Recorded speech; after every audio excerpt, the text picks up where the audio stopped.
Hi, I'm Jim Heaney, editor of Investigative Post. I'm here with Jeff Kelly to discuss Tuesday's really shocking primary results in which India Walton defeated Byron Brown in the Democratic primary for mayor of Buffalo. The margin was 52% to 45%, with a third candidate bringing in just a couple hundred votes, or about 3%. Walton's victory leaves her alone on the November ballot, which means she is the de facto mayor-elect. And I know I've been around a long time. Jeff, you've been around. Well, you're not as old as I am, but almost as long. This is the biggest shocker really since Jimmy Griffin in 1977. Of course, that also came with a huge turnover in the Common Council as well. But and in some ways, it's bigger, right? Because Griffin was an established political figure. He'd held elected office. He had a political machine behind him. India Walton did not. In many ways, this is the biggest shocker since 1961. That's the last time a mayoral incumbent lost a re-election campaign in Buffalo. Yeah. So you've been covering the race. I mean, there hasn't been a ton of coverage from any of the media, but you've done more digging than any of your competitors. What happened? How do you explain this? It's simple and it's complicated. In simple terms, Brown didn't take her campaign seriously, and Walton's campaign outworked the Brown campaign. They outworked him 10 to 1. Somebody convinced Byron Brown that a good strategy for re-election this year was to sit back and pretend there was no campaign at all, to do a so-called Rose Garden strategy. Meanwhile, India Walton's campaign had recruited hundreds of volunteers, literally hundreds, up to 500 volunteers. They did phone banks. They did mailings. They walked door to door. They knocked on doors. They did the kind of canvassing you do if you're trying to get your name out there. And they did it with the direction of some pros from the Working Families Party who came into town to help India Walton. And so here's some simple numbers for the days before the election. On the eve of the election, they managed to make 19,000 calls to prime Democratic voters in the city. They sent out 100,000 text messages to likely voters. They sent out 150 volunteers to various polling sites throughout the city to make the case for Walton and to do exit polls to see how things looked.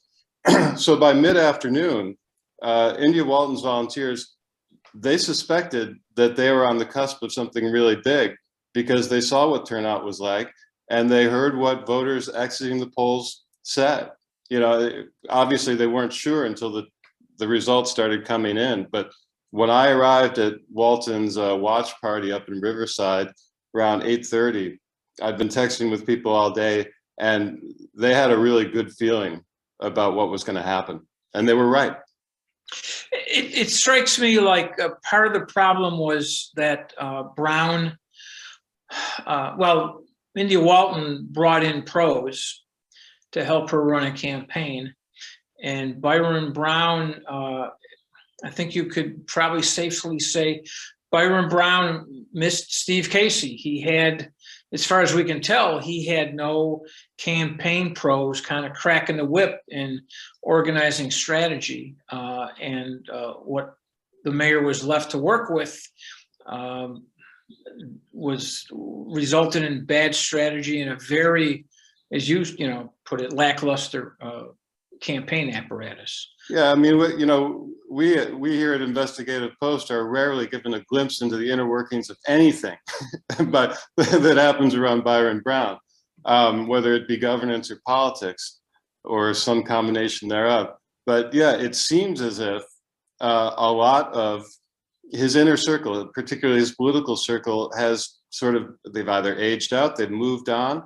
Whatever happened, he got this advice to run a campaign this way. And I think you're right. I don't think Steve Casey would have approved. I think Steve Casey would have beaten some heads and made calls and made sure that there was big turnout, not pathetic turnout as it turns out. There were just 21,000, a little over 21,000 votes cast in the mayoral race on Tuesday.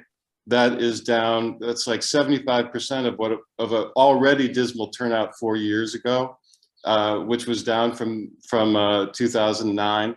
So it's voter apathy. It can be an advantage to an incumbent. In this case, it turned out to be a disaster for Byron Brown, especially because that apathy showed in strongholds of his, traditional strongholds in the Masson district and Ellicott district, where turnout was so low. And maybe that's because Byron Brown didn't tell them to come vote for him. Maybe it's as simple as that. Or maybe they stayed home because they thought 16 years is enough. Now, the mayor's fundraising efforts leading up to the primary were also much more sedate than they've been in the past. Your reporting showed up until the waning days of the campaign, he'd raised about $330,000. In previous campaigns, he's raised $1 million or more.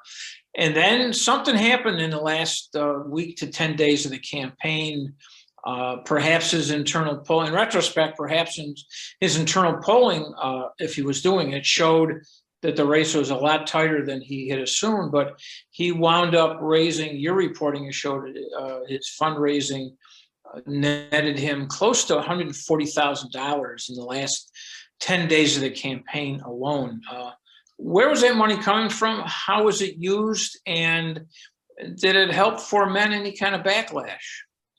Well, yeah, it's a total that we had to keep readjusting with each new report daily.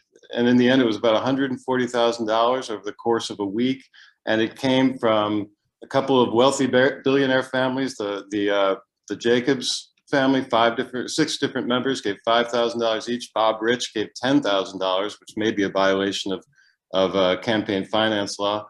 A bunch of real estate developers, construction firms, businesses that have contracts or seeking contracts or permits from City Hall, business associations like the Buffalo Niagara Partnership, all of these organizations that have been traditionally written checks to keep for Brown's reelection campaigns that have been a little bit absent, partly because Brown didn't seem to be working that hard to raise money prior to that. But you're right, there's something clicked in the week or 2 weeks before the election. Suddenly there was a sort of air of desperation around the Brown camp, or maybe it was the strategy all along to just pump the gas at the end. I don't know.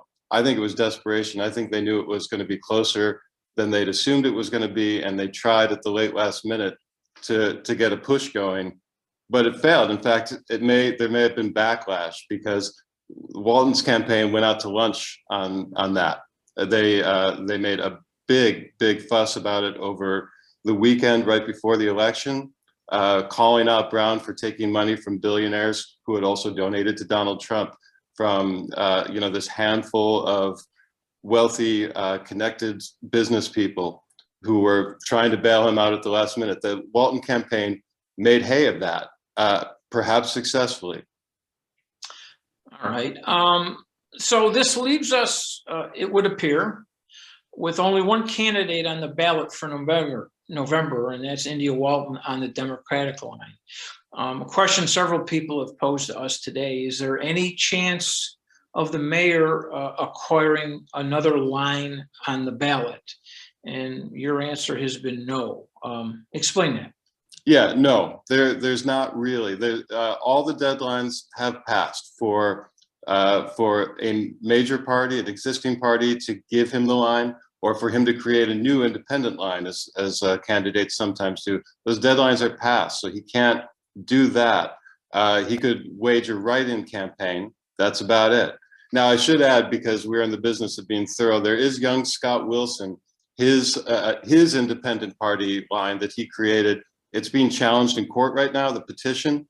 It's possible that he could be on the ballot in November, but he's not a particularly well-known candidate either. And he also told me Tuesday evening that he's done with politics. He's not running. He's not running for anything ever again.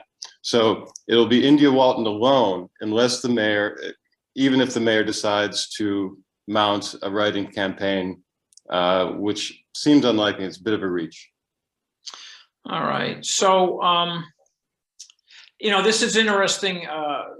This election, in the context of the kind of social justice movement in this country the last year or two, particularly in the wake of George Floyd's death. There's been a lot of organizing in Buffalo and elsewhere around issues of racial and economic inequality, police misconduct. It looks like India Walton and her team did a masterful job of organizing. And in fact, in her comments last night at her victory party, she basically said, "If you organize, you win." And the community organizers organized and won this one. What kind of impact does this potentially have on local politics here in Buffalo and in Western New York? I personally, I think it could have huge implications for how we move forward politically in what has been for a long time a very stagnant political environment. Yeah, and there's there's no doubt it's a seismic blow to the Democratic Party establishment, to Jeremy Zellner, who really kind of wrote off Walton's campaign as that it wasn't going to have any impact whatsoever on the race. He'd endorsed Brown, I should say, his party endorsed Brown. But now, what Walton and her campaign did here is they created sort of a blueprint for how you get elected to office without institutional support, without party support. They coalesced this group of people who had whose interests had aligned last summer during these protests, and they organized them, they made a plan, and then they brought in this professional help from the Working Families Party, right? That had the electoral know-how and knew the latest sort of technological advances in outreach, and were really good at deploying it. That's a formula right there. If you have that formula, and she just proved it worked in a citywide race, which is the hardest race in the city. Being elected mayor of Buffalo is very difficult, and they did it with this blueprint, and now they can use it for councilmanic seats. Council races are coming up in 2023, all 9. I think school board races too, the district races, the district seats, they're going to be up that same year. That's a bunch of seats too, all of which have huge impact on how the city is governed, the services it delivers. So, it could be that this group of outsiders that were behind Walton's campaign, Walton herself, aimed to take over the Democratic Party mechanism, or maybe they're like, we just made our own. Why don't we just keep using this one? Mm-hmm. And this was a tough night for, I guess, party chairman all around, starting with Zellner. I mean, yeah. Talk about the sheriff's races and what that says about the power of the party. Yeah, so 2 blows to Chairman Jeremy Zellner of the County Democratic Committee. Walton's win over Brown, who's the endorsed candidate, and then Kim Beattie for sheriff over Brian Gould. Gould was endorsed.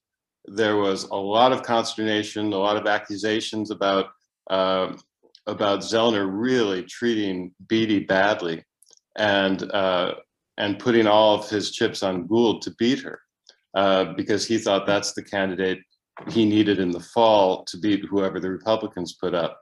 Well, Beattie turned, with the help of a lot of political activists on the East Side and elsewhere, turned that around on him, and partly because there was nothing going on in the towns and villages, but there's this mayoral race in the city where Kim Beattie's base is too. She stomped Brian Gould. She absolutely obliterated him. That is a body blow to Jeremy Zellner's credibility and to his reputation for strategic thinking, such as it is. he put out a statement on election night congratulating them both and sort of trying to extend an olive branch. But if you're India Walton, you probably think, I don't need this guy. And if you're Kim Beattie, you may be thinking, I don't trust this guy. Meantime, on the Republican side, John Garcia, who a former Buffalo cop who ran for the Republican line, he beat the candidate endorsed by both the Republican Party and the Conservative Party, Karen Healy Case. Now that is kind of a disaster for the Republican Party, which is all having this sort of, because of this race, very public fight over its future and who's going to control it. Well, Garcia won. He beat the party chair's choice. So there are all these sort of weaknesses being exposed in party structures on both sides. And by the way, Garcia's win is potentially good news for Kim Beattie's prospects, because Karen Healy Case will stay on the conservative line in November. That means the Republican and conservative vote might split, making it easier to elect a Democratic sheriff, which hasn't happened in some time. Democrats have an advantage in Erie County, but for a long time, that has not helped them win the sheriff's race. This time, they've got a much better shot at it. Well, I find it kind of, I don't know if it's ironic, interesting, but the fact that the two major party candidates running for Erie County Sheriff are both former Buffalo police officers. Yeah, and contemporaries. I'm sure they know each other quite well. Yeah. All right, so that's our coverage for right now. If you're interested in reading more, Jeff's got his latest pieces up today, delving into the details of how India Walton's campaign badly outworked Byron Brown's campaign. That and other coverage is on our website, investigativepost.org. We've got a YouTube channel. You're probably watching us on the YouTube channel. Please continue to follow us, and we will continue to follow this story. Jeff, thanks for your time. My pleasure.